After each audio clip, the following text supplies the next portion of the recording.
Assalamualaikum warahmatullahi wabarakatuh. Perkenalkan, kami dari kelompok Mochi kelas IF 4808 akan mempresentasikan tentang pengembangan sistem kamera pengawas berbasis Artificial Intelligence untuk deteksi identitas dan keamanan otomatis. Sebelumnya, izinkan kami memperkenalkan diri. Nama saya Listian Telmi Fauzan sebagai moderator dengan NIM 1030 1240094.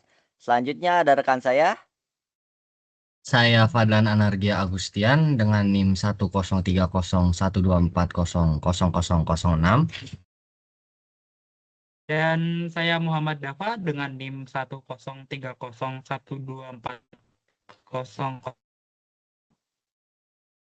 Berikutnya perkenalkan, nama saya Muhammad Firmansyah dengan NIM 103012400037. Saya Bretton Lobo dengan NIM 103012400399. Oke, kita lanjut dengan slide pertama, yaitu latar belakang. Di Indonesia, banyak orang yang menghalalkan segala cara untuk mendapatkan uang, salah satunya adalah mencuri. Di Indonesia, banyak kasus pencurian yang terjadi, terutama pada kawasan yang memiliki barang berharga dan sedikit pengawasan. Pelaku biasanya mencuri barang-barang berharga seperti uang, motor, emas, dan barang berharga lainnya. Maka dari itu, kami memiliki ide untuk berinovasi pada CCTV yang telah ada dengan menambah fitur AI yang bisa mengenali pemiliknya sendiri. Selain itu, CCTV ini juga bisa mengirimkan peringatan pada pemilik secara real time dengan akurat sehingga pemilik bisa melakukan pencegahan sebelum pencurian terjadi. Oke, selanjutnya ada tinjauan pustaka. Tinjauan pustaka terbagi menjadi 3. Yang pertama itu kamera pengawas, artificial intelligence, dan aplikasi. Selanjutnya akan dijelaskan oleh rekan saya. Oke, terima kasih atas kesempatan yang telah diberikan. Kamera pengawas. Kamera pengawas menawarkan solusi inovatif untuk berbagai tantangan. Berkat kemajuan algoritma dan pembelajaran mesin yang meningkatkan akurasi deteksi, serta adaptasi terhadap lingkungan yang dinamis, teknologi ini tidak hanya digunakan untuk keamanan, tetapi juga dalam manajemen lalu lintas, pemantauan lingkungan, hingga industri. Computer vision pada kamera pengawas menjadi tonggak penting menuju masyarakat yang lebih cerdas dan aman.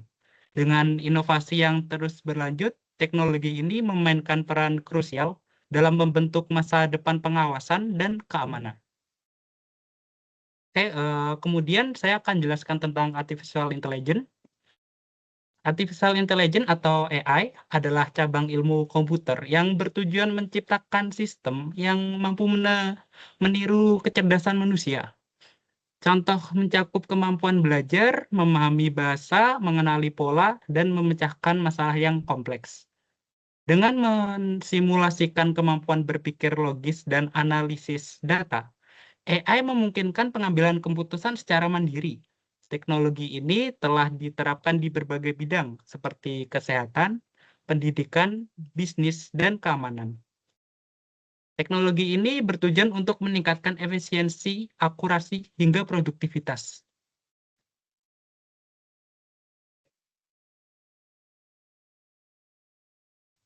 Berikutnya saya akan menjelaskan tentang aplikasi. Aplikasi adalah perangkat lunak yang dirancang untuk membantu pengguna dalam menjalankan tugas-tugas tertentu dengan lebih mudah dan efisien, baik pada perangkat komputer maupun perangkat seluler. Dalam konteks keamanan, aplikasi berperan sebagai alat penting untuk mengintegrasikan berbagai teknologi keamanan menjadi satu sistem yang terhubung dan mudah diakses. Aplikasi sistem keamanan misalnya memungkinkan pengguna untuk memantau, mengendalikan, dan menerima notifikasi dari perangkat keamanan seperti kamera pengawas, alarm, atau sensor gerak. Dengan aplikasi ini, pengguna dapat mengambil tindakan secara real-time seperti membunyikan alarm, menghubungi pihak keamanan, atau memantau aktivitas di lokasi tertentu dari jarak yang jauh. Inovasi ini tidak hanya memberikan kemudahan, tetapi juga meningkatkan rasa aman dan responsivitas terhadap potensi ancaman, menjadikan aplikasi sebagai komponen penting dalam sistem keamanan modern. Sistem kerja. Fungsi utama, kamera CCTV menangkap gambar, menganalisis wajah dengan AI, membandingkan data dengan database, dan mengirimkan notifikasi peringatan melalui aplikasi. Yang kedua, identifikasi. Menggunakan pendekatan geometris dan analisis terstruktur wajah untuk deteksi identitas. Sistem dilengkapi sirine keamanan dan kontrol jarak jauh melalui aplikasi. Baik, saya akan menjelaskan tahap pelaksanaan. Yang pertama adalah pengembangan sistem, di mana dalam tahap ini adalah pembuatan prototipe, pemasangan perangkat keras, pengembangan algoritma deep learning, pelatihan model AI, dan integrasi perangkat keras serta lunak melalui internet. Lalu tahap kedua adalah pengujian, yaitu uji akurasi deteksi wajah dalam berbagai kondisi, simulasi keamanan, dan analisis kesalahan untuk optimisasi sistem. Yang ketiga adalah implementasi, yaitu pemasangan kamera di lokasi strategis, integrasi aplikasi ke perangkat pengguna, pelatihan pengguna, dan edukasi sistem.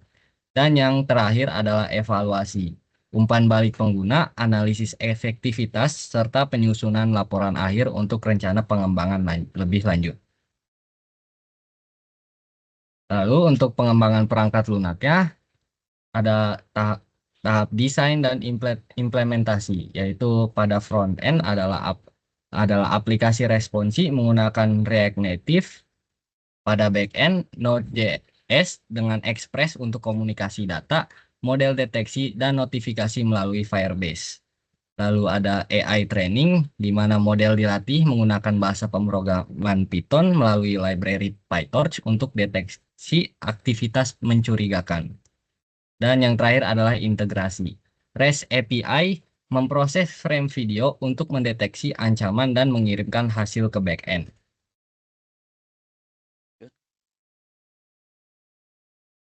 Baik, selanjutnya di sini saya akan menjelaskan anggaran biaya untuk membuat kamera CCTV. Anggaran biaya untuk proyeksi instalasi CCTV berbasis AI dirancang untuk memenuhi kebutuhan pengawasan yang modern dan efektif.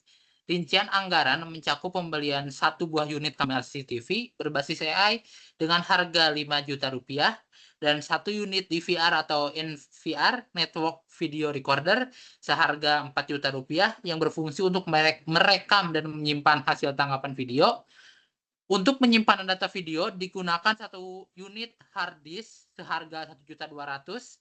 Selain itu, aplikasi pendukung berbasis AI dianggarkan sebesar 20 juta untuk menyediakan fitur analisis dan manajemen sistem.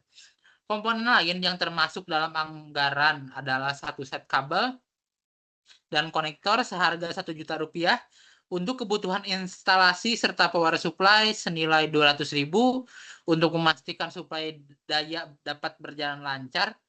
Sebagai tambahan, bracket untuk pemasangan kamera dianggarkan sebesar 500.000. Total keseluruhan anggaran untuk proyek ini adalah 31.900.000 rupiah. Dengan alokasi anggaran ini diharapkan sistem CCTV berbasis AI dapat beroperasi secara optimal dan memberikan solusi pengawasan yang canggih.